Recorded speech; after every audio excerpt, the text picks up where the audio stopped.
Welcome to the Seahawkers podcast with your hosts, Adam Emmert.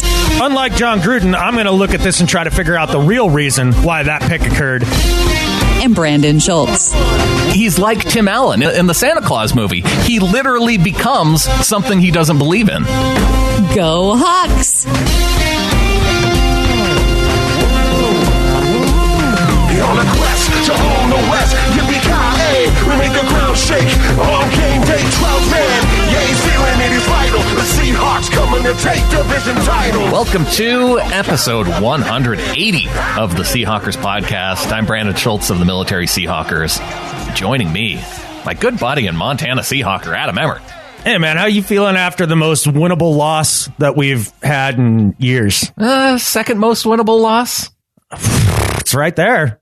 It's right close. there. It's close. Yeah. But happy Thanksgiving to you, buddy. Yeah, happy day before Thanksgiving, for sure. Well, by the time people are hearing this, it'll be Thanksgiving. Don't try and ruin the illusion that we don't just finish this and put it out immediately. I'm trying to keep the space-time continuum in check for everybody that listens to this. Okay. I don't want to... We're the truth, Brandon. I don't want to lie to the listeners. Not about when we're doing this, any of that, man. That's important. I can still wish you a happy Thanksgiving, even if it is the day before. You sure can. Yeah. I can wish you a happy 4th of July right now.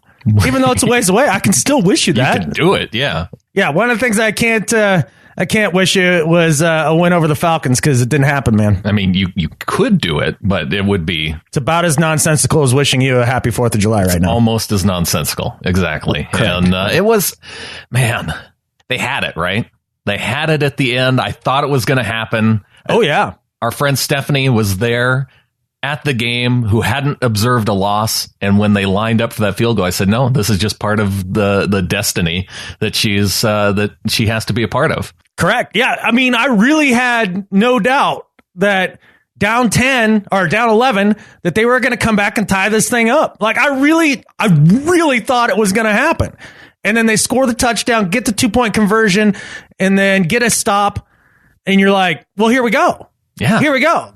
This is Russell time. And it was Russell time. It was. Holy smokes. It was Russell time all day long. We'll talk Yes. about Russell Wilson in this show and just what he was able to do in this game to keep the Seahawks in it, but also maybe keep him out of it a little bit. We'll talk about that. Talk about Blair Walsh and his missed kicks continue, whether or not he deserves a little bit of blame in this game. Also, we'll look at some coaching decisions in this game at the end of the first half. Everybody talking about the fake field goal. People are talking about this. Are they? I think we should hadn't weigh seen in. that. I hadn't seen that on every corner of the internet. You're right. No. But we haven't weighed in yet, so we may want to take a stab at it. Gots to. Yeah. And I do want to talk about Matt Ryan a little bit in this game because if we're giving out some credit, I think Matt Ryan deserves a little bit of credit in this game. Okay. I know you don't like giving credit to any Atlanta anything. No, there's a few Atlanta players I could give credit to, but I think they're the guys that were bringing in the passes rather than throwing them. Yeah, Matt Ryan was every bit of the Matty Mediocre moniker, man. He's got to get it there. So we'll talk about him and the people who were catching the passes. Also, what this defense looked like without Cam Chancellor, Richard Sherman, and our upcoming game against 49ers on Sunday. Exactly. Which just before we hit play and record to start this show, yeah, I just remember that was happening. That's how much time I've taken to think about the 49ers. I was still back trying to process what happened on Monday night. You are so prepared for Sunday. I will carry us through that portion of the show.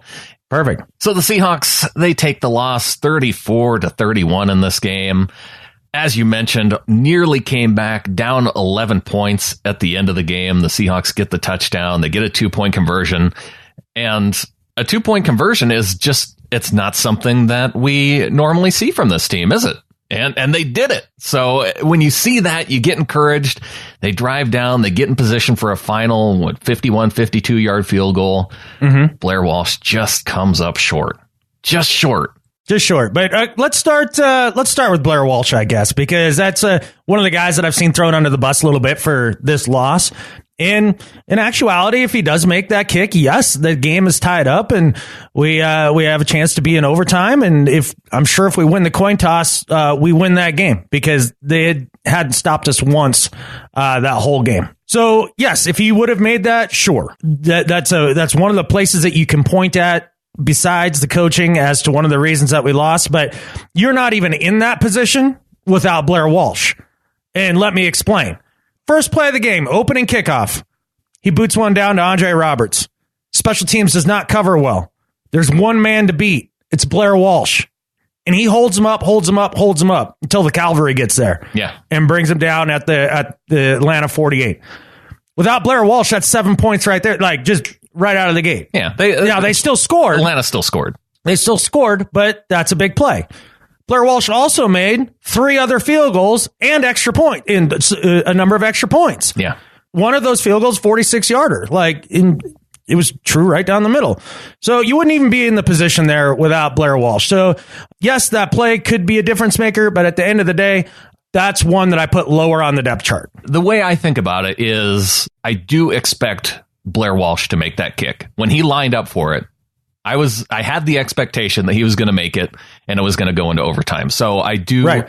In that sense, I do put some blame on him. But as you mentioned, it's completely different than the 3 misses in the Skins game. Correct. Where he had so many opportunities. This game, he looked like he had completely rebounded from that. And the final kick, it was right down the middle. He just didn't give it enough leg. Yeah, it wasn't. He just caught a little of the turf behind the ball. Just didn't quite get enough oomph on it. Yeah. If your kicker misses a potential game-tying last-second field goal from 52 yards by 6 inches short, like instead of just typhooning it to the left from like a 25-yard kick, like if he missed something like that, yeah, I'm pretty pissed. Right. But 52 yards, and the thing about it is that could have been a lot closer kick, depending on some other decisions that were made throughout the game. Oh, that final drive. There were some maddening things on the final drive with Russell Wilson checking down multiple times over the middle. That last check down to McKissick, I can't understand. Well, thankfully, it was Poole that was injured. Yep. And so Correct. They are forced to take an injury timeout. Without that, I know. Who knows if they would have even had an opportunity to take a shot at a field goal. Look, I understand the concept that in those moments, like you have to move the chains. You've got to keep getting first downs, and that's the most important thing out of the gate. But ordinarily, you don't see Russ doing that. Yeah. And some of those checkdowns too, like they weren't going anywhere. It's one thing if it's a check down that is really going to take you down the field because the defense is backed up a long ways, and you check it down to the back, and he's got 13 yards to run before he scampers out of bounds. Just go back a couple plays to where Russell Wilson ran up the middle. He had a ton of room ahead of him, and if he doesn't get tripped up, we're talking about a lot shorter field goal. He might even make a dude miss and go to the end zone at that point. Yeah, because he's breaking ankles all day. Oh, my gosh. Yeah, I wonder how Vic Beasley's ankles are feeling after this game. Oh, yeah. There's another linebacker, too, that the gif is hilarious. It's Russell Wilson rolling out of the pocket to his right, and the linebacker's trying to choose between covering Luke Wilson and Russell, and Russell gives him a pump fake, and it's like he shot him with a gun. Just pump fakes it right at his chest, and just boom, and he just falls over, and it just runs over. Oh, it's one of the funnier things I've seen. So while we're down on the kind of the low blame chart with Blair Walsh, I think we do have to bring up Russell Wilson because while he was amazing in this game at times, he was part of the reason why they had to come back. He had a terrible interception in the very first quarter that led to the second Atlanta Falcons touchdown, where he threw completely behind Tyler Lockett right into the arms of Trufant and sets the Falcons up for a touchdown. And then he's sacked, loses the football, and Atlanta walks into the end zone. So I think this is really the story of the game in a lot of ways. Atlanta scores 21 points. I think it was all in the first quarter. Or did that last one come into the second? It was just a minute into the second. So that was to go up 21-7. You know how many plays that Atlanta had to run inside their own territory to score 21 points? Not many. 2. Yeah. 2. It was their first 2 plays of the game, and those were on their own 48.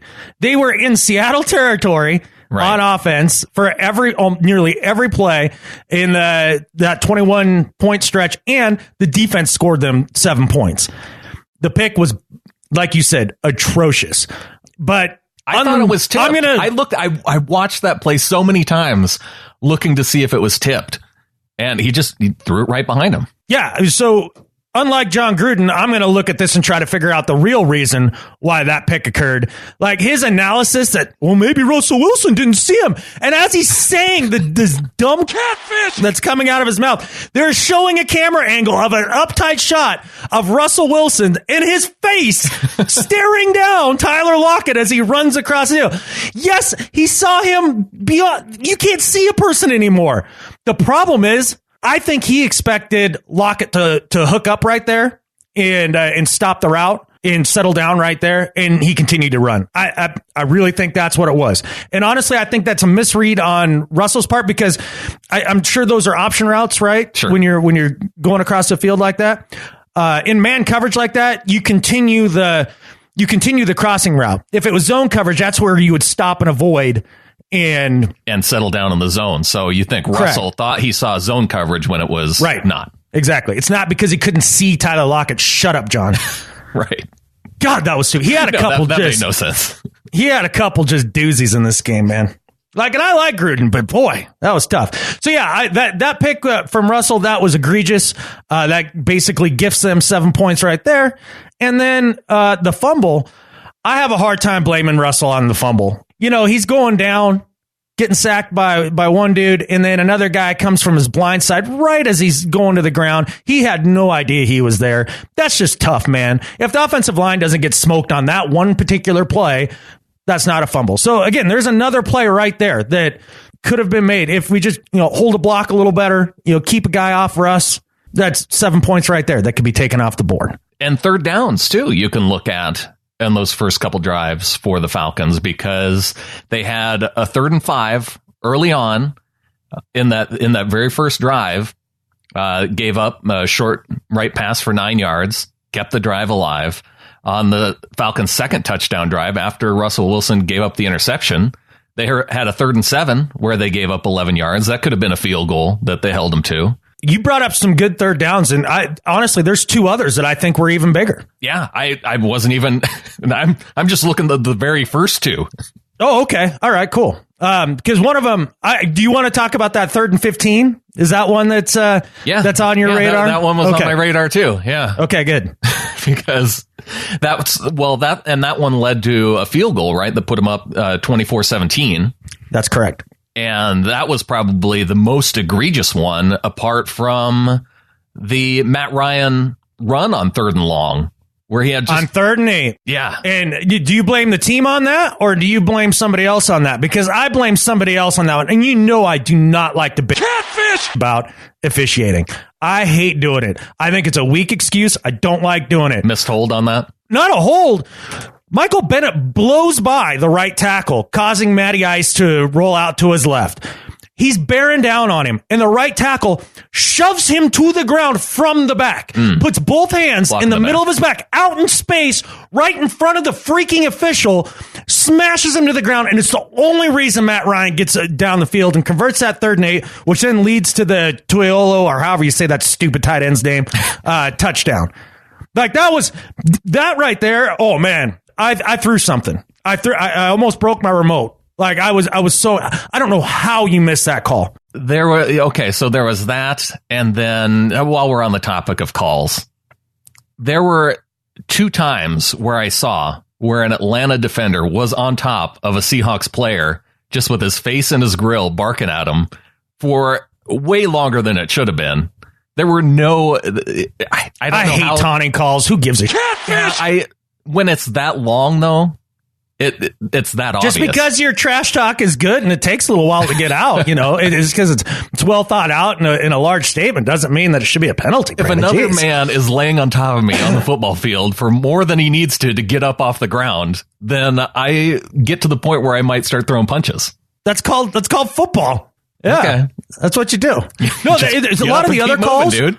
There was a pass interference call that was called against Atlanta that went for us with the coverage of P. Rich. And that was a tough call. If I was an Atlanta fan, I'd have been pissed about that call. Yeah. There was a couple that call on Jeremy Lane early in the game for PI. He did grab slightly, but again, the first one really was okay. Tough one. I think there was a second one. The one against Byron Maxwell is even worse.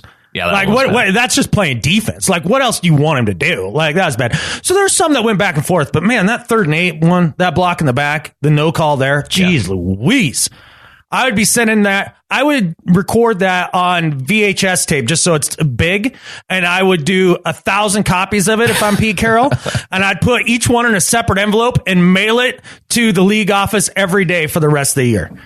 That's what I would do. That was that bad. You're upset on that one, yeah. Just a bad call. But there, one more play that you could have had. The two that bothered me the most, and it's still sticking with me a little, was the offensive pass interference call on Tyler Lockett when it could have been on Baldwin in the end zone for the pick play. Yeah, I'm not sure where that one was. Yeah, that was a tough one. But the problem that I have with I don't mind offensive pass interference on easily pick play calls, but if the defense is going to play press man coverage at that point, I don't think officials can easily call that. No. It makes it a lot harder to call a pick play when a guy's just trying to run a route. Well, I just want to know why the Seattle Seahawks are the only team in the NFL that get hammered on pick plays. I don't think they're the only one, but I would go back the amount of times that we do it compared to the amount of times that it gets called. Like, we don't do it very often. That's not a play we run in our playbook a lot.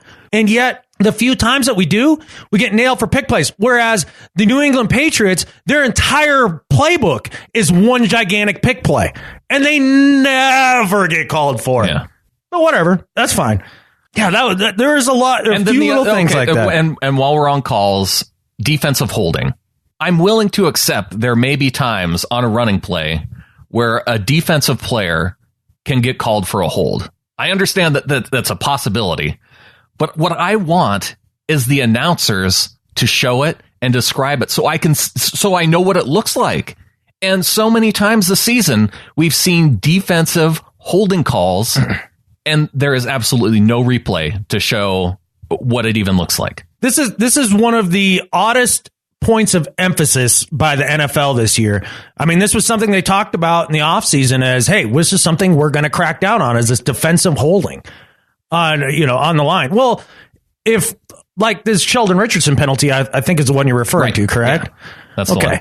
So if that's defensive holding, then offensive holding occurs on every single play by every single lineman every single time. Right. I mean, I'm just dead serious. There's just no way to play the game. It's like calling a travel in the NBA every time you take a half a step. Like it fundamentally wouldn't work. I can't even comment on it because I wasn't shown what to even look for. Yeah. No, this is it's one you can call on every single play, every single time on every single player that plays in the trenches. And I don't like it. I think anytime that you bring something that makes the game more dependent on officiating and chopped up by penalties and that sort of thing, taking the flow out of the game, I don't like for no reason. Like, this isn't a problem. This defensive holding thing hadn't been like a league-wide issue, like not knowing what a freaking catch is. This isn't a crisis of player safety or something. You know what I mean? Like, I don't understand. Yeah, instead we're left confused as to what even happened. I don't like it. I don't like it either, man. But we are moving up the ladder of accountability in the game now. Correct. We've gone from Blair Walsh to Russell Wilson to penalties. Defense on third down. I feel like this is very repetitive for whenever we have a loss. Let's get to some of the coaching calls. So let's talk about the fake field goal attempt. And just to set it up, 7 seconds left on the clock. It's 4th and 1. They're on the Atlanta 17-yard line. They still have one timeout. Mm-hmm. Instead of kicking the field goal after they had, at this point of the game, it's 24-17. Mm-hmm. So they could kick a field goal, only be down 4 points going into halftime with the ball, getting the ball back to start the second half. With all the momentum in the world back on your side. All the momentum. And you decide to fake a field goal. Now, I understand I understand the risk. I understand the place on the field, why you may have planned for that particular play, considering the distance, considering what they may have seen on film. I don't know if it was the worst special teams play ever. It's not even in the conversation. Why it looks so terrible was because Mark Lewinsky, as the right guard, pulled out to be the lead blocker. If you go back and watch that play, watch Grady Jarrett. He's lined up on across from the left guard, and I don't know if he was tipped off to what the play might have been, or if he just made a really good guess to jump across in front of Tyler Ott into that hole that was vacated by Glowinski. But he made a great play to get in the backfield. That's a part of it. You have to give Jarrett credit for making a very athletic play to get in the backfield. I just don't like the timing. As we set it all up, 24-17, you kick a field goal, you go into the half, you have all the momentum, and you can come right back at it and score. Instead, you fake a field goal, you get 0 points, and now you're down a touchdown, and you've lost that momentum going into halftime. So every so often, Pete Carroll talks about getting hormonal, and he needs people to check him on that. When he gets hormonal, that's the way he puts it, he has some of the poorest awareness of situational football ever. Like, this is the second worst call of his career. We all know the first one. Yeah. We're not going to talk about it. But this one gets close to that. And it's just because of the situation. And out of all the situations, when you've set it up on the 17, 7 seconds left, 4th and 1, the score, everything, right? The one element of those situations, the one element of the situation that sticks out the most to me, which makes this a really boneheaded decision, is 7 seconds. And here's why. Let's say they did see that on tape. A formation that the Falcons line up in to block field goals that they felt like they could exploit with a pulling guard and a quick pitch, right? All right, that's great. You have one timeout, just like you said. Cool. But the idea here is that you're trying to score a touchdown on that play. Sure. Like, that's the idea, right? Yeah. The odds of that happening are probably pretty low. It's a trick play. And out of all of the possible scenarios, one is to get stuffed like that. One is to run a yard and just barely pick up the first down. Maybe there's 2 seconds left on the clock after that. You take a timeout, right? Right. Another is that you run it for 10 of those 17 yards, get tackled. Now you go into the half with no points too. If he doesn't score, you don't score. I think he had the blockers to do it, though, to potentially score. And no, he Puro didn't. Grady Jarrett proves to you that they didn't have the blockers for it. Like, it didn't work. It didn't happen. So, like, if he doesn't score, you don't score. Well, like, that's the risk you're taking. The thing is, what they're seeing on tape, though, is they're not having to plan. Either one, they're not having to plan to block for Jarrett at all, or they expect Tyler Ott to make that block. It doesn't matter. There's only 7 seconds. My point is that Coach Carroll expected Luke Wilson to get in the end zone or get out of bounds. And you're not getting there. You're not getting there in 7 seconds. I'm sorry. The margin of error is so slim when you've got a gimme right there. You got a gimme. And I know you're not trying to defend it, but I'm not trying to defend it, but I guarantee you they've practiced that play enough to know that he can get out of bounds, or when he's tackled that they still have time to. You know what they practice more? Kicking field goals. Right. Like I said, I'm not trying to defend it. I'm trying to explain it. And to me, the 7 seconds, it doesn't bother me at all, especially considering that they had the timeout. The thing that bothers me is you were down 7 and you could be down 4. That's terrible situational awareness, man. I don't understand it. And see, when you said situational awareness, I was assuming that you meant just kind of the flow of the game and the idea of momentum. No, that's a great point on top of that. And that's where it lands more for me. Again, I was just talking the X's and O's of it, but like, yes, the overall momentum of the game, like you couldn't be more right. Going to halftime, you clawed your way back to only being 4 down after giving up 21 stupid points. You know, that really were just stupid points. Just right out of the gate, claw back, defense starts to bow up. I mean, after those first 21 points, defense only gave up 13 points after that. And like I said, 7 of them you can gift to the Falcons via a block in the back that didn't get called. Right. Like, the defense really did its job. Only gave up 3 points in the fourth quarter. Falcons drive down to the half-inch yard line and get stuffed. Like, with second to last drive of the game for them to set it up so Russell Wilson could come down and score a touchdown. I mean, that's huge. we wondered so much about what the defense would look like without Richard Sherman and Cam Chancellor at the same time. Not only that, but then we got to experience it without Shaq Griffin too. 3 plays into the game. And they really did hold their own pretty damn well. I mean, short of Jeremy Lane, man, they picked on him so hard. But at the same time, I look at the box score and I think if you would have told me that Jeremy Lane would be the guy getting picked on and that Julio Jones would only have 70 yards, maybe 95 right. If you, he wasn't the one. It was Sanu that had the penalty, the 25-yard penalty, I think. So Julio Jones, 70 yards. Mohamed Sanu, if you add on the penalty yards when they were throwing his direction, he maybe has 70. I mean, they didn't.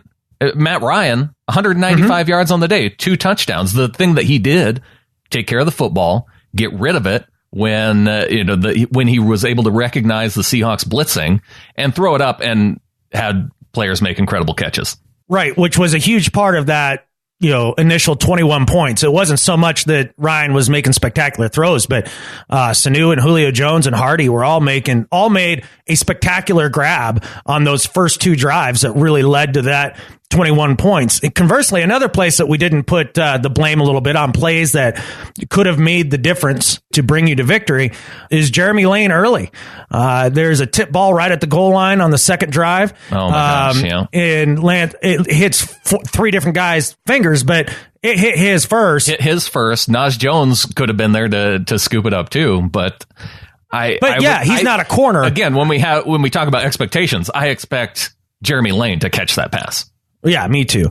And you spoke a little to the yards in all that. And you've heard me say on this podcast ad nauseum, I could give a crap about yards. Yards are the most meaningless stat to tell you about a game out of all of them. And I think this is another place where you have a great example of why yards are meaningless. Sure, we held Matt Ryan to 195 yards, but we gave up 34 points. Right. Like that's a number. Like, sure, he didn't have to put up big yards because he didn't have to play on his own side of the field for basically a half. Well, and this is why I wanted to go back to give Matt Ryan credit, because his ability to play under pressure. He was 6 of 8 for 80 yards, a touchdown, 145.8 passer rating, just 1 sack under pressure from the Seahawks defense. Yeah, and he was under pressure, no doubt. But when you have a super short yard or short field to work with on a regular basis, once they didn't have that, they really didn't move the ball much. No, really, the one drive where you mentioned Michael Bennett getting blocked in the back, that was their one long drive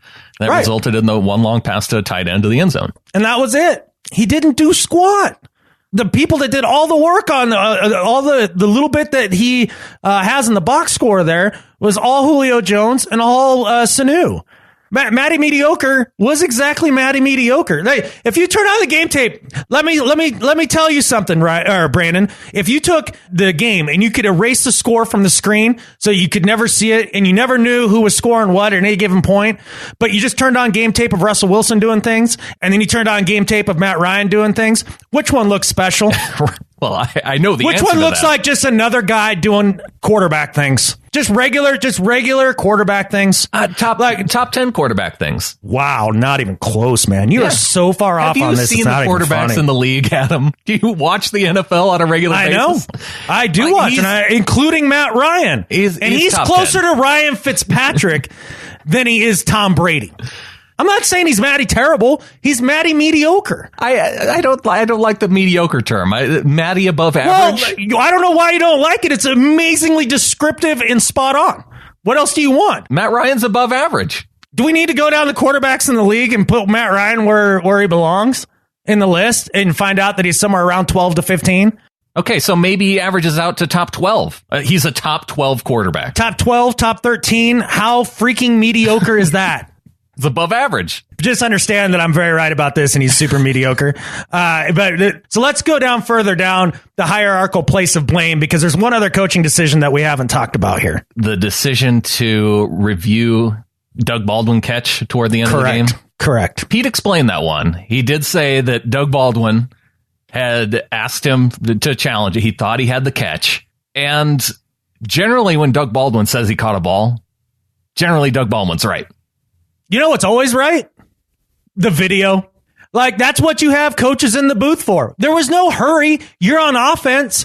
Like, you're going to dictate whether or not you get the next playoff really fast or not. Like, there's no hurry. Watch a review. Let the coaches in the box call down and be like, yep, catch, not catch. All it would have taken was an extra 5 seconds. Well, that's all it would have taken. And you wouldn't have done that. You would have had another timeout. You could have gotten a little closer into field goal range to make it just a hair easier for Blair Walsh. It's a bad decision. Absolutely. And I am surprised that they didn't take a little more time before they decided to throw the flag on that one. I just don't understand what the rush was. That's the part of it that baffles me the most about the decision. That, well, okay, Doug says he caught it. Well, cool. All right. He probably caught it. Let's take half a tick and I'll wait to hear from what the guys upstairs have to say. I don't know. That one's just weird to me.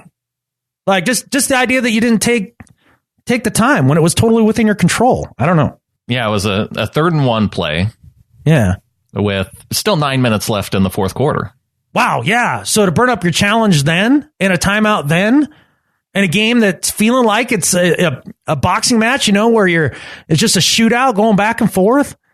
I don't understand it. I can understand the situation, it being a big situation, because you knowing that they're going to get pretty good field position after that. As in Atlanta? You made it tough on yourself. Yeah, no, you do. You make it tough on yourself. You're just taking away one of the clubs in your bag when he comes down to the end of the game by burning up a timeout for no reason.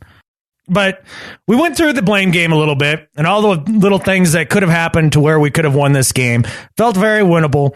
But let's give out some praise. Let's talk about some things that went well.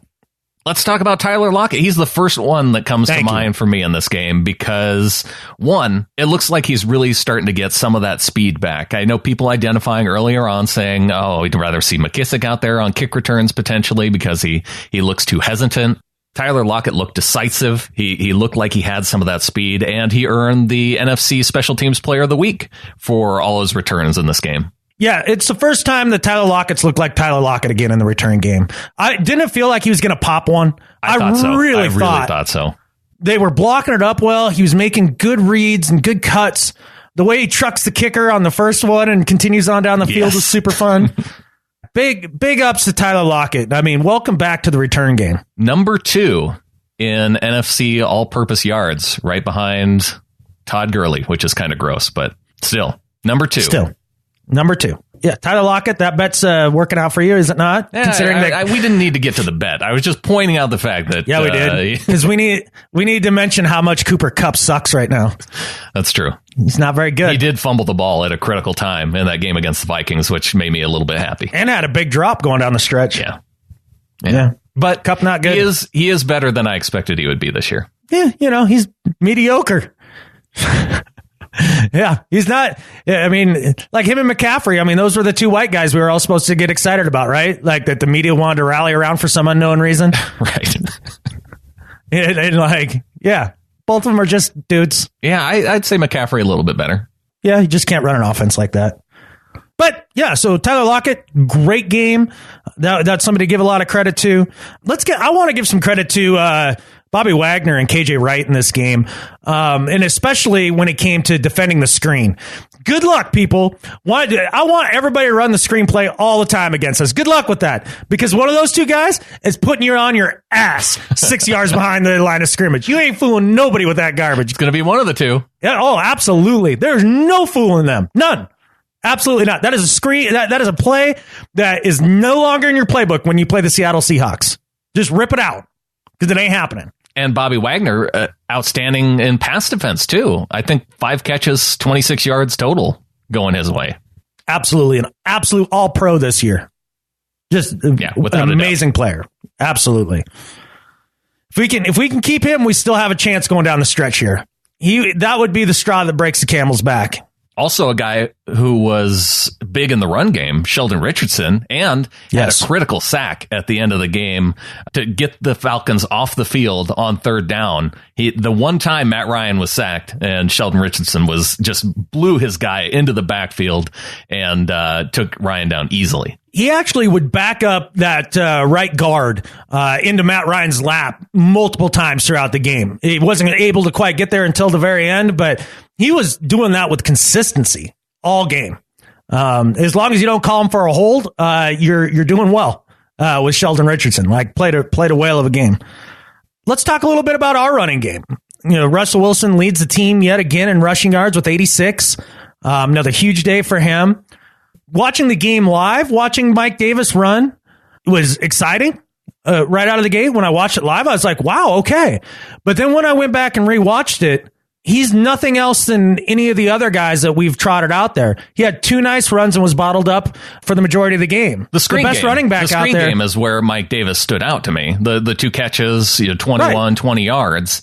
Yeah, McKissick. He has that little bit of shiftiness that I don't think McKissick has the speed, and Davis has a little bit more shiftiness to him.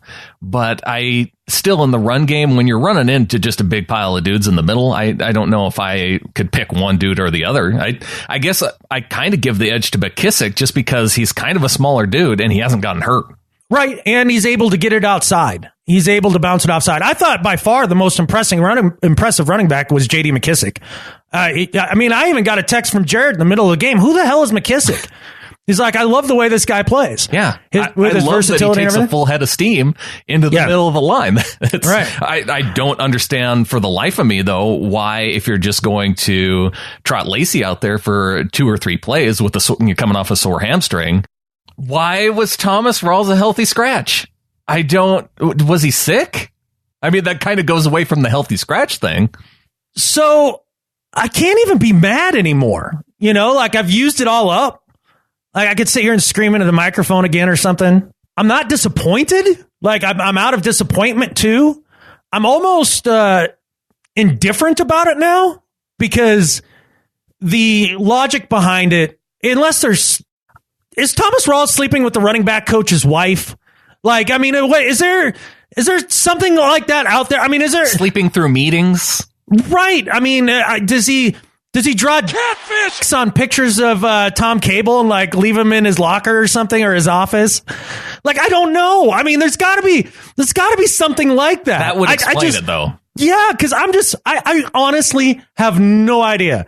When you trot Eddie Lacy back out there, the man who leads the league in failed short yardage situations, he is a league leader in that. Is that a true fact? The eye test has to. I mean, it has to be the case for sure. I just was wondering if you looked it up. I don't think I need to, because I haven't seen him really succeed at it more than once. I think It's just, I don't know. Is John Schneider embarrassed for having signed Eddie Lacy? Is Pete Carroll embarrassed by that too? I don't know. I'm truly out of explanations. When I see Eddie Lacy out there, and then I see that Stephen Hauschka's nailed an NFL record number of field goals over 50 yards, I know where the key decision in the offseason is in my mind. Yeah, I kept telling you that Eddie Lacy money could have gone somewhere else. I said the field goal kicker initially when it even happened that you did. I would make sure Hauschka was on his team. Yeah, no, you did. Yeah, it's a tough decision to swallow. I don't know how that goes over in the locker room, to be honest, with the players. The idea to bring Lacy out in that game, yeah, and not Rawls, and Rawls is a healthy scratch. I mean, I don't know. Is he in people's Wheaties like in the morning? Like what? Like before they go to their first team meetings? Like I don't know. There's got to be something. I'm baffled, man. That's another coaching decision right there that you could lump in with the rest of them that I don't understand. I do like the theory that he's drawing catfish, pointing toward the mouth of Tom Cable in any pictures around the facility, though. I mean, I'm not saying that I have an inside source, but I'm just saying if I did, that's what they'd be telling me. Let's talk positive again. Let's talk about our quarterback, man. We did put him on the ladder of accountability for his play earlier on in the game, but you can't really blame Russell Wilson when he's the dude. I mean, he's the dude that gets you back into it at the end and is the reason I'm diving for the first down marker on 3rd and 12 after he pirouettes around a guy and ends up running, 40 yards just to get a 12-yard first down. It's plays like that and plays where he's breaking ankles of guys. We mentioned 2 of the plays where in this game he just absolutely left guys in the dust. Russell Wilson was the reason why we nearly won this game. Yeah, short of one poor decision and a bad throw, everything else that he did was lights out. And his feet were magical in this game. to run for 86 yards. 7 rushes, 86 yards, and a touchdown. And to, like you said, break Vic Beasley's ankles in the middle of that game there. Yeah. He darn near scored or threw a touchdown pass after pirouetting from 2 dudes and rolling to his left, and it goes right through Jimmy Graham's hands in the end zone. Tough catch. I'm not mad at Jimmy. Tough catch. He got tripped up a little bit, it looked like, by Keanu Neal. But, I mean, stuff like that is absolute magic. I'm starting to wonder, Brandon, have you ever sat through a business meeting at work and you got a notebook in front of you and a pen and you just start drawing circles, and kind of scribbles or in Thomas Rawls' case, Catfish! Yeah, exactly. On your notebook, you just draw in circles and scribbles and you never really pick the pen up. You just, all the way around the page. I think that's what now the playbook looks like. I think that's what Darryl Bevell does through every offensive meeting.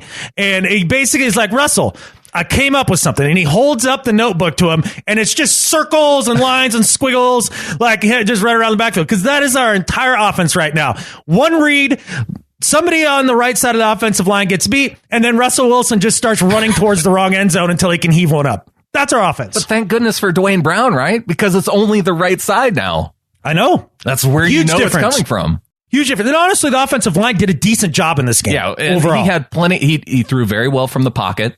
Yep. And had those opportunities during the game. This game was there to be won. Yeah, it was right there.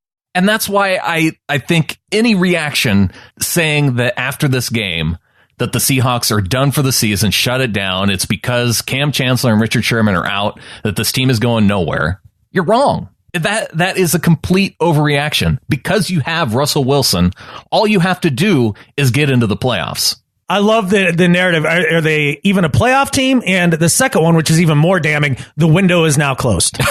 Right. I heard Colin Cowherd on his show go into a long explanation of why the window is not even close to closed. And I thought he did a good job of it, so I'm not going to try to retell it to you. Look it up. You'll find it on his podcast or on his YouTube channel.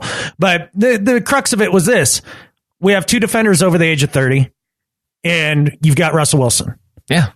The window is open as long as you have Russell Wilson. And I heard Jimmy Johnson come on and talk about the same thing. The window is open as long as you have Russell Wilson. He can absolutely look, man, he's done it this entire year. I mean, accounting for, 532% of the offense every week. He is amazing. On his way to a record. He could be on his way to the MVP if he wins a playoff game or 2 like this. Well, I guess MVP voting is done, at the end of the regular season, but right. Win the division, and he could easily be the MVP with a few more performances like that. Beat the Rams like this, beat Philly like this. Mm-hmm. I could see it. Yeah, this team is far from done. Not that Atlanta's a world beater. The idea that you lose to them is just as frustrating as losing to the Redskins. But Atlanta could possibly be a playoff team. I mean, they were in the team that was in the Super Bowl last year. Yeah. They're not the worst team. They're right in the middle of the pack. And technically now, if you look at the playoff picture, the Seahawks are sitting outside the playoffs right now because you do have that 1-game lead by the Rams. And then Atlanta now has the tiebreaker over the Seahawks among 6 and 4 teams. So right. Seattle would technically be out of the playoffs, but we've looked at it in the past at the Rams schedule, all the difficult teams they have coming up. Yes, the Seahawks, they have a difficult schedule coming up, but all you have to do now is keep pace with the Rams. And thank goodness they lost to the Vikings on Sunday, because that allows you to keep pace. Any game that they win, you have to win, and then you have to beat the Rams, and you win the division. You win the division. It really is that simple. Not only that, but the Rams have a difficult stretch coming up. I mean, they just dropped the first one of it. Right. So it's about even with the Seahawks difficulty, I think. They play maybe a little more difficult because they play the Saints. Yeah. There's a lot of ways to the division title yet, and even still a home game, or 2 in the playoffs. I mean, that's still a possibility at this point. So we'll see. And I think they can pull it together. And I think the way that they pull it together is starting next week by throttling the 49ers. Can they please throttle the 49ers? Because my biggest criticism of the Seahawks relative to other teams in the NFC this year, like the Vikings, like the Eagles, like the Saints, and if you even want to go over to the AFC, the Patriots, the ability to blow out bad teams.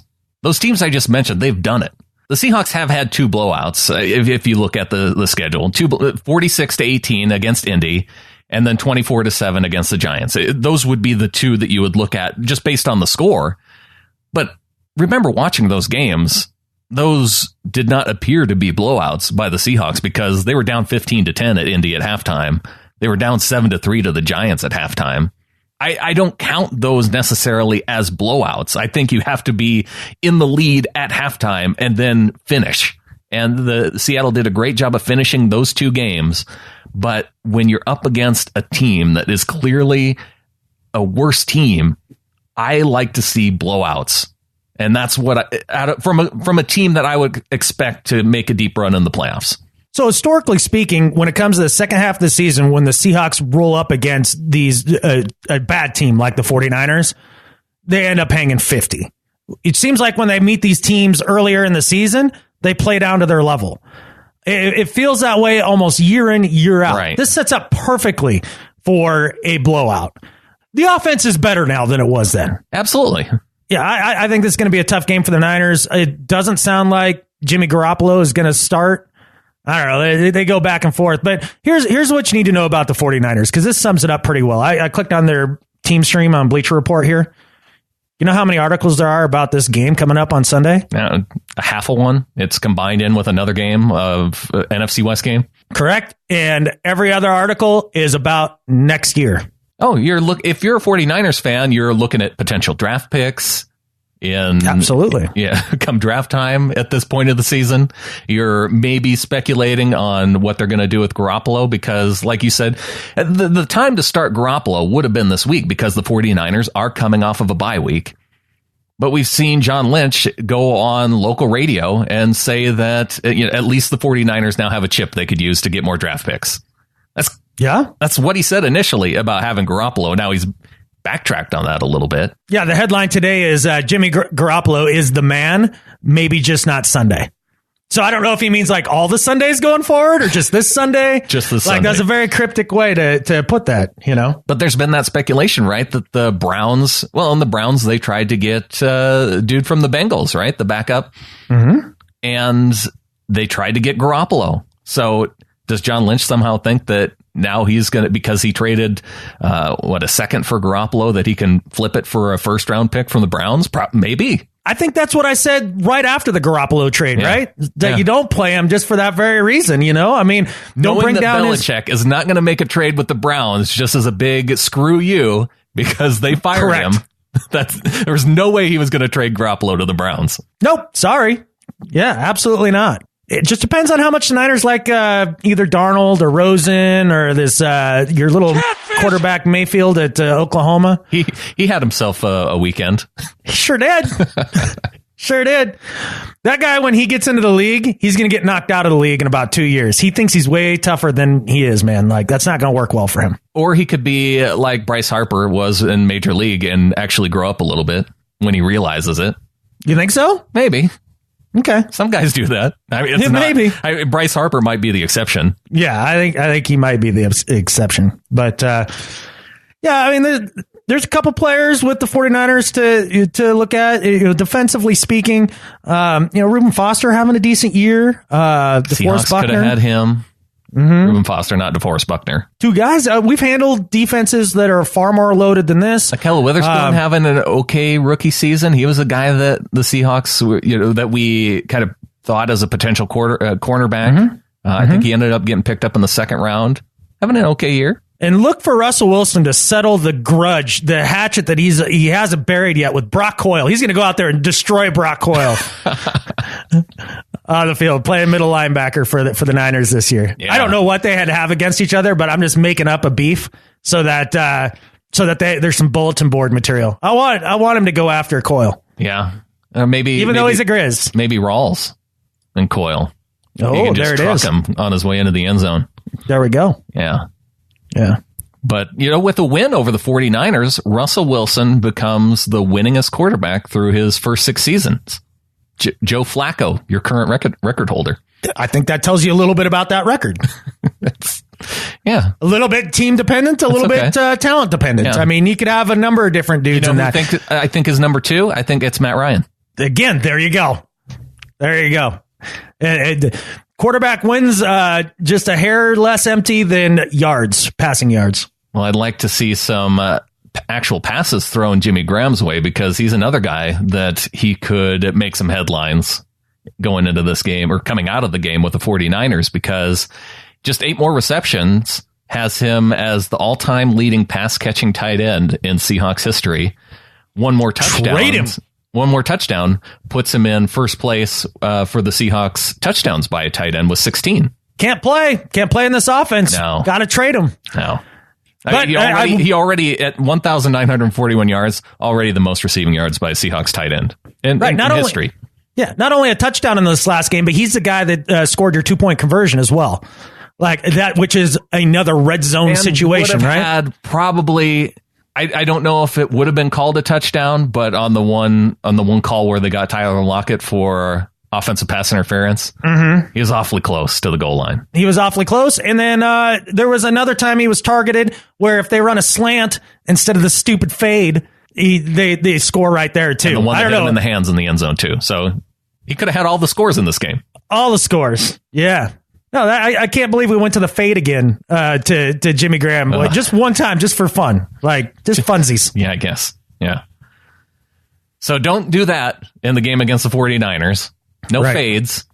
No fades. But, plenty of touchdowns to Graham's directions. That would be okay. And then on defense, I think that's a recurring theme that we could talk about after the 49ers. Jimmy Graham could really torch these guys. Well, Jimmy Graham in this game would probably be matched up on Eric Reed, their safety. And he's been pretty good coverage safety. You know, for first round pick and a starter, but not a guy that you build a team actually gives the edge to Reed in that matchup. That's really cute. It's a slight edge, but still. That's cute. That's super. It's adorable that they did that. Let's see adorable. Let's see how that works out. Exactly. Well, in this game, the formula is very easy for me. For the Seahawks defense, stop the run, make Beathard throw. He's had one good game where he's looked really good as a passer, and that was against the Giants right before the bye. But let's see him do that again. I mean, let's not see that again. But let's see if you can make him do it again. I don't blame you for daring him, because I don't think it's going to happen. And especially, you spelled out the formula perfectly. And the Seahawks have been amazing against the run all year. They really have.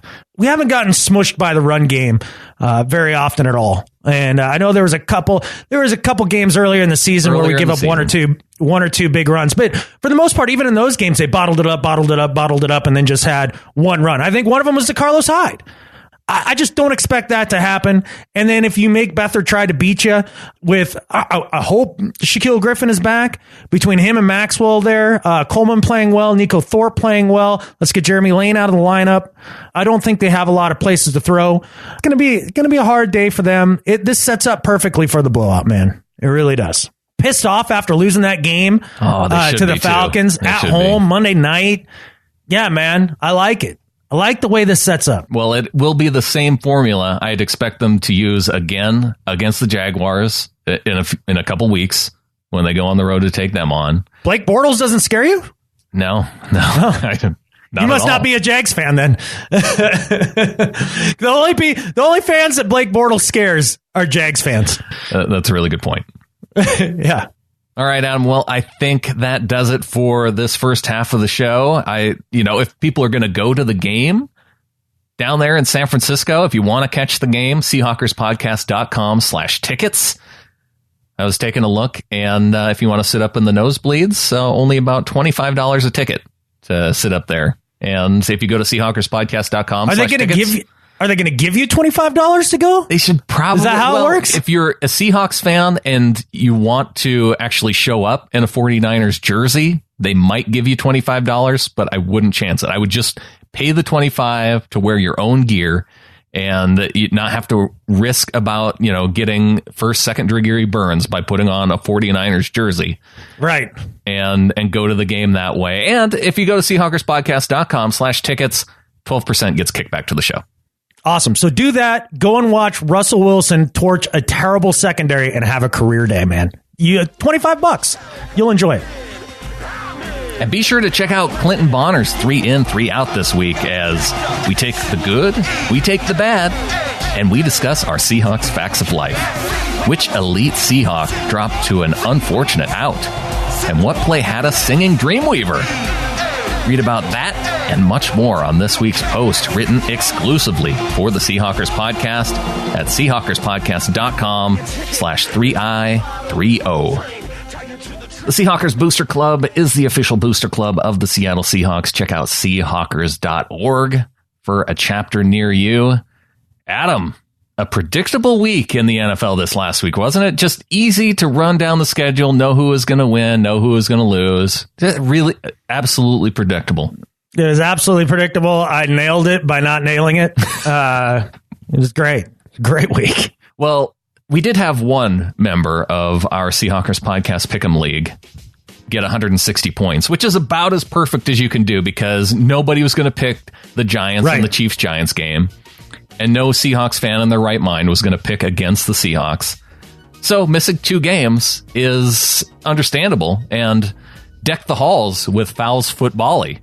Got 160 points by only missing 2 games. That is quite the lengthy name. Can you even put in a name that long? You can. It makes me want to sing it too. Deck the Rawls with Fowls Footbally. Pretty good. It's a very seasonal football name. If I wasn't such a Scrooge about Christmas, I'd be all over this team name. I'd love it even more. 160 points, and then we had a few people with 150 points. The Blair Kicks Project. You had Marilyn Patapsco, Paul Richardson, number 1 wide receiver. Pretty good week for those folks. Well, congratulations, you guys. It wasn't a good week for me, but I'm feeling this next week, man. I'm feeling it. Got some turkey game picks. Yeah. Man, yeah. This is going to be good. Well, who you got between Vikings and Lions? Vikings. Okay. Chargers, Cowboys? Chargers. Even though I'm going to take a kick to the nuts when I come up to Kalispell. Really? You're gonna take that? Look, man, they're starting to turn it around. Like the new coach, Anthony Lynn, has figured it out a little bit. It just took him some time. Like all that. I'm ready to just take one right to the nads. Well, we may have offsetting nad kicks then, because I might have to take the Ravens on Monday night over my Texans. But okay, so we can have a nad kick truce, maybe. Okay. Maybe. But right. And then the third game would be Giants Skins. Yeah, Skins. I won't watch that. If you allow me to take the Ravens, then I can take the Lions as my risk pick over the Vikings. Oh, okay. Neat. I don't know what the possible risk picks are this week, so I haven't gotten that far. No, but I'll go Lions, Chargers, Skins. So we'll be one game off, and then on the Thanksgiving day on the slate. Okay, cool. Then we can talk about it on Friday of who won. Yeah, now I know which game I control you with Tex. Like it's the Vikings Lions game. Vikings Lions game. Right. Well, you have fun going and picking a risk pick among the rest. Lay them on me. Let's give people a preview of what you get on the bonus shows here. All right, the Bills will be a risk pick against the Chiefs. It's essentially all risk picks because almost every team is 85%. A huge dog? Yeah. Everybody's a huge dog this week. Everybody. The only game that's kind of 50-50 is Saints-Rams. I'm going to pull up the slate here really quick. If you're telling me it's everyone. I can't see the percentages on my tablet. Okay, that's the only reason I have to. I'll run down the percentages for you. Chiefs 92% against the Bills. Panthers 92% against the Jets. Eagles 97% against the Bears. Patriots 97% against the Finns. Falcons 96% against the Bucks. Bengals 91% over the Browns. Whoa! Yeah.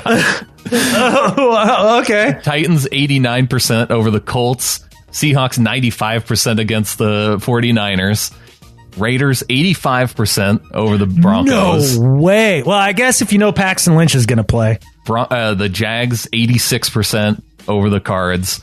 Steelers 94% over the Packers. Okay. And Ravens 84% over the Texans. Whoa. Yeah. All right, I have 3 serious considerations. The Texans, I have the Browns, and the Bills.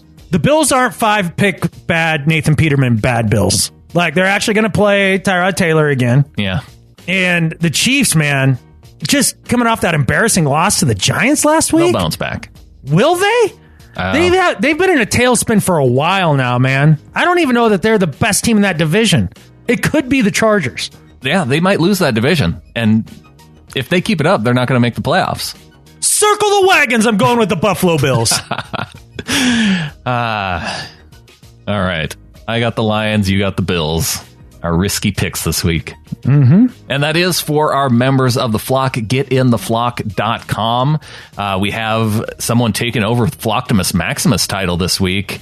$38.97 from Al Higginbottom, who went to SeahawkersPodcast.com/tickets. He let me know. And so giving him a little credit this week. No, all right. Well, thanks for doing that, Al. Those little things add up for us, man. All right, makes a big difference. 12% cut. I appreciate it. Yeah. And we had a $1 pledge from Oscar Gonzalez Martinez. Welcome to the flock. You are in for bonus shows and stickers. That's awesome. Hey, thanks a lot, Oscar. I wonder, I wish Oscar was willing to trade names. Yeah. I like Oscar way better than Adam. And you're kind of grouchy. It totally fits. Yeah, absolutely. You know, the funny part is most people that meet me off the podcast, they find me to be far more sunny. Yeah. Apparently, this is where I'm at my grumpiest. Well, you have things to complain about here. This is where I put all my irrational feeling. Like, this is how I can keep stuff out of politics, man. Like, 'cause I put all my irrational, stupid, like, team finger pointing and all that nonsense. I keep it here. Yeah. This is where it's at. Right. All those irrational feelings and irrational arguments. Right. You can be wrong about things here. And it's not going to be... It don't make no never mind. It doesn't... Yeah. The worst thing is going to happen is somebody's going to be mad at you about being wrong. Right. I could get a 1-star review on iTunes. Oh, my stars. That is about the extent of the damage. Yeah. Right. And it doesn't tear apart America at the seams. Like, I feel like this is the right way to go about it. And then you bounce back. You have a great week in the Ring of Honor where you find yourself proposing to Annalise's mom, 66-year-old mom. You don't understand how incredibly attractive Annalise's mom is with her commentary on football. Things like Marcus Trufant walks like a drag queen. And what were some of the other things? That was the one that stood out. That was the one I remembered. But there were a bunch of just dandies. Like, I want more of that in my life. And so I got on a knee and I proposed in the Ring of Honor to Annalise's mom. Even her dad and the current husband said I had his blessing. So I wanted to make this happen, but unfortunately I got shot down. Yeah. But, man. Yeah, that was some solid stuff. Ring of Honor was solid this week during the game, man. You guys were off the hook. It was fun. Even in a loss, there's some bright spots there in the Ring of Honor. Oh, absolutely. So GetInTheFlock.com. We do have a note here from the UK from Dominic, says, new to the podcast and happy to have a new thing to get me through the long haul in the office. New to the NFL this season, but am completely immersed in it. Even have my bona fide Russell Wilson jersey shipped in from the USA. Nice. Love the show and am loving the Seahawks, even on their bad games. Go Hawks. Super Bowl, you never know. Thanks for the laughs, guys, from Dominic. See, Dominic knows what it means to be a new fan. You know, I've been sticking with him during the bad games, enjoying the good ones. He's another quality member of the 12s, man, to have among us. So welcome, man. I'm glad you're enjoying the podcast. Thanks for the note. Thanks for the note. We have one here from Eric Valdez. Says, well, guys, it was a hell of a game, but what it comes down to is missed opportunities.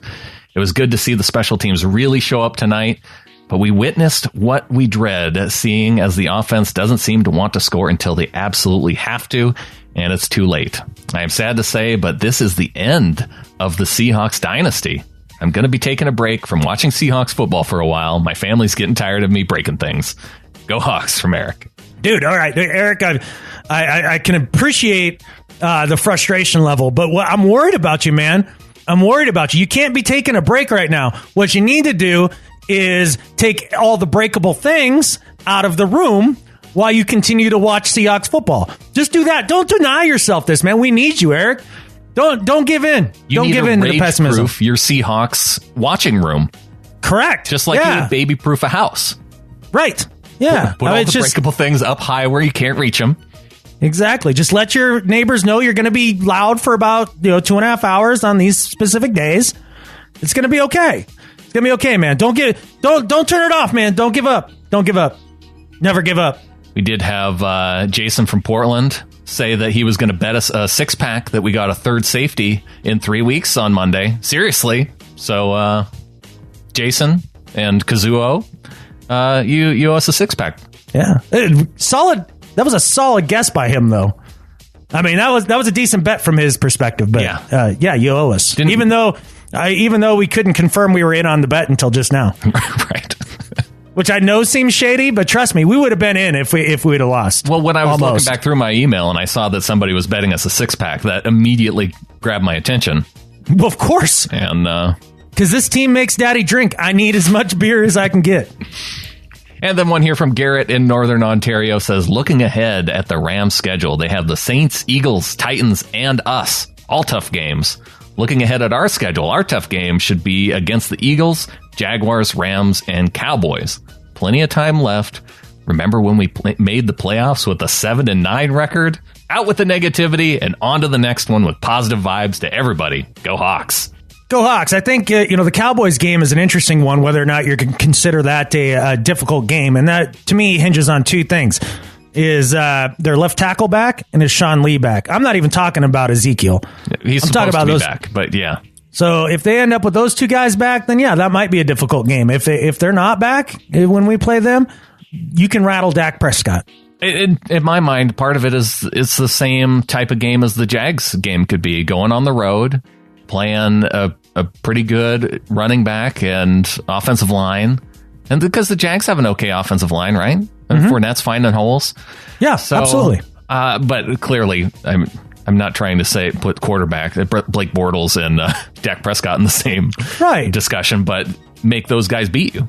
Yeah, it's been harder on Dak this year, and he's not putting up the lofty stats that he did last year. Not that the stats were huge, it was more that the mistakes were low. Right. So he's making a few more mistakes now as it's more put on his shoulders. He's still a second-year player. I think he's come back down to earth right to where I've figured he would be, like a good quarterback. He's a good quarterback that has a lot to learn yet, that's all. And by that time in the season, they could be done. Yeah, that's true. That could have a lot to do with it. But, you never know how some teams are going to take that mentality of wanting to knock out a playoff team, too.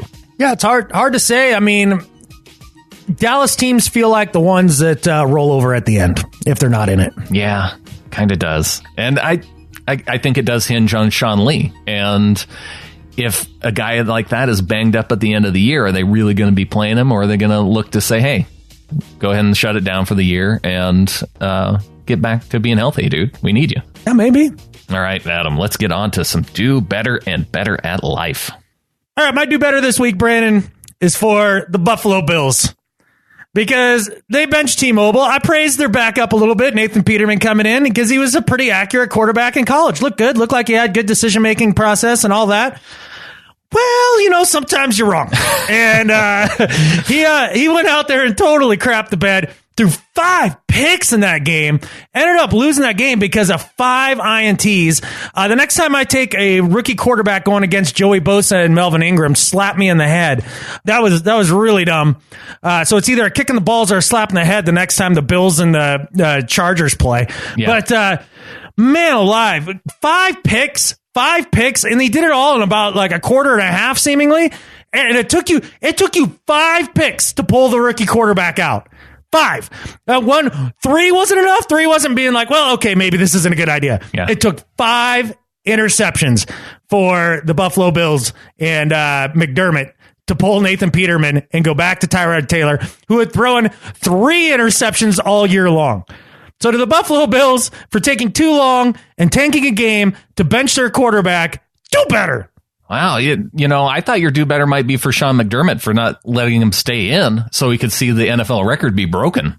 Because I think that the record's like 8 picks. He could have maybe gone double digits. Yeah, that was the only explanation I had for a while, was that maybe they were going for the record.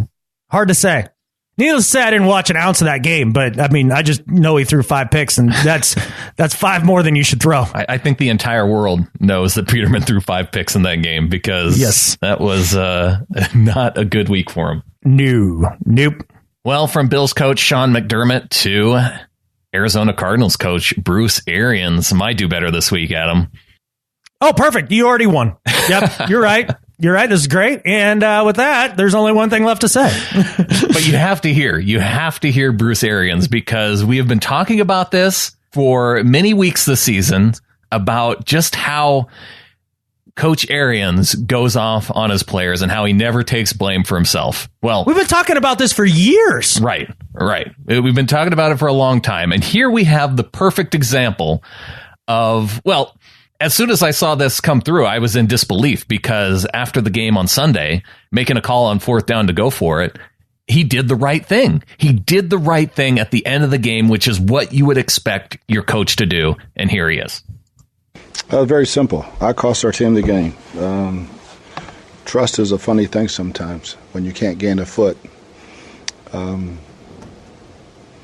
You deserve to lose, especially if you make the decision I made and the play that I called. So there's your headline. You can write it. And we dropped too many passes, had too many negative runs offensively. Thought we had pretty good control of the game, come out third quarter, don't get a stop defensively, and allow them to take the lead. We come back and take the lead, and again, it comes down to that call at that point in the game. In retrospect, should have punted. So there he is, actually doing the coachly thing, taking the blame for a call in the game, saying, yeah, I deserve some blame for that. I could have done better myself. So this is your do better? Because that sounded an awful lot like personal accountability. It was. Dangerously close. But you can bet Bruce Arians, after that happened, you bet he went home after that press conference, and it was just eating at him all night, that there he was having to take the blame for something and not passing off the blame to his players like he does every other time. So what do you think Bruce Arians did? He dug into the film and found out that he wasn't to blame at all. It was all his players. Wow. Of course. The 4th down call, I'd take all the catfish back, I said yesterday. That was a damn good call, and we busted an assignment at the point of attack. That was an easy pickup. Goody had a hell of a play designed. We called it, and we busted an assignment. They did not whoop us up there. We just turned them loose. So instead of taking the blame, he turns around and takes credit. He takes credit for what a great call that was at that moment. Oh, I had a chance to go back and look at it. That was a great call that I made. Man, but you know what? My players screwed it up. What do you know? Bruce Arians, do better. God, what a gigantic walking tool bag. 24 hours, less than 24 hours for him to do a 180 and turn it back on its head and say it. And he couldn't just let it go. And said, yeah, you know what? I wish I would have made a different call at that point. No, doubles down. What a great call that was. Man, you wonder why there's a losing culture in Arizona. This is why. When you have a culture that revolves around things like taking accountability for something and then completely disavowing it, the next second you get, being utterly two-faced, right? Being one of the most inconsistent type of people in the world when it comes to that sort of thing. Like, no wonder, like, Patrick Peterson, like, gives up a bomb and he's like, oh, no, that was my fault, you know? And then 30 seconds would turn around and, like, yell at somebody for not sacking the quarterback and it was all his fault. Like, that's the type of thing that you breed with this behavior and this mindset. It's disgusting. It's gross. Yeah, I'm so glad he's not our coach. You know what I mean? Oh, my gosh. I don't even know how Arizona fans do it. I don't know. I guess maybe it's the goofy hats that just endear themselves to their coach. He's got to go. Well, on to Better at Life. My Better at Life than Skip Bayless this week, Brandon, is for reporter for NFL Network, Stacey Dales. And Stacey Dales had an interesting little Twitter interaction online here just recently, and I thought it deserved some praise. So, as so often happens on Twitter, when she commented on some news regarding or the play of Lonzo Ball, she was kind of shut down, or somebody tried to shut her down on Twitter by just telling her, just stick to the NFL, which it happens all the time for female reporters when they weigh in with a somewhat controversial opinion. And I thought she handled it beautifully. So her initial tweet was, I know it's early, but early happened to him. Lonzo Ball is the most overhyped player I have ever seen. May he catch his stride. And she's referring to Lakers point guard Lonzo Ball, a high draft pick, and he's struggling. I think her analysis there is spot on. So in response, some guy named Charby Bellama, his name's Charby to start with, okay?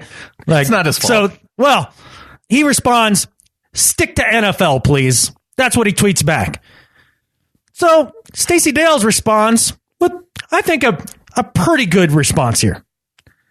I played basketball for over 25 years in the WNBA, in the Olympics. I'm a 2-time first-team All-American out of Oklahoma. They retired my jersey. Stick to remaining silent. Boomer Sooner. Fantastic response. What a total joke show. Yeah. But yeah, and of course, dude came back and he had some really craptastic things to say from there, but doesn't really need a response there at all. Stacey shut him down, and for being able to back up the smack talk, Stacey Dales better at life than Skip Bayless. Yeah, she's probably forgot more basketball than that dude knows. So there you go. Yeah, exactly. My better at life this week, going off the board into the realm of science, Adam. Better at life this week, flat earther Mike Hughes. And you might say, Brandon, how can some flat earther kook be better at life than anybody, let alone, I mean, Skip Bayless isn't a high bar, but come on. No, but I think he believes in a globe. I do believe that Skip Bayless does believe that a global shaped Earth is possible. Not just possible, like there's no way that it's not. Right. It's one of the most inherent facts of this space that we all occupy called Earth. But Mad Mike Hughes, he has an idea and he's going to figure out the truth for himself. So he has built his own rocket to shoot himself up into space so he can prove to himself with his own eyes of the shape of the Earth. And the interesting thing is, in this quote where he talks to the Associated Press, he says, I don't believe in science, but I know that aerodynamics and fluid dynamics and know how things move through the air about the certain size of rocket nozzles and thrust. But that's not science. That's just a formula. And he's better at life, huh? Even though Hughes says he doesn't believe in science, technically, trying to prove science is wrong is one of the great things about science. If you're a scientist and you look at an area of research and say, you know what, that looks like a bunch of hooey to me. The great thing about research and about science is that you can examine the data, you can run your own experiments, you can do your own research and prove that another area of research is a bunch of hooey. That's a big part of science, is watching other scientists pointing out where others have been wrong in the past. It's one of the things that helps us learn and know things. So for limo driver and, yes, rocket scientist, Mad Mike Hughes, you are better at life than Skip Bayless.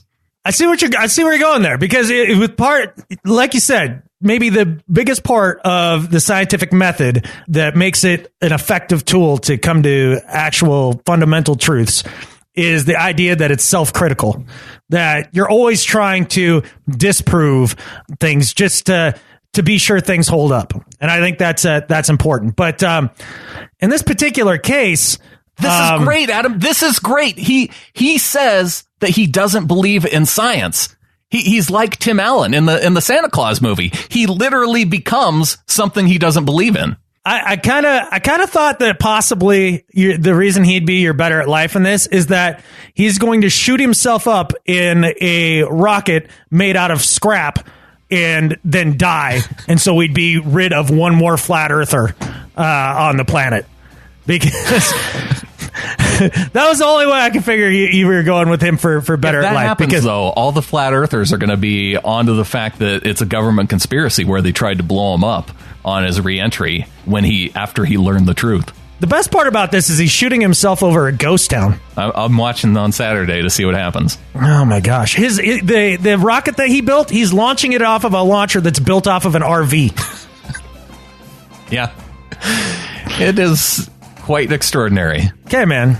Just good luck, dude. I'm just saying, he's now a rocket scientist.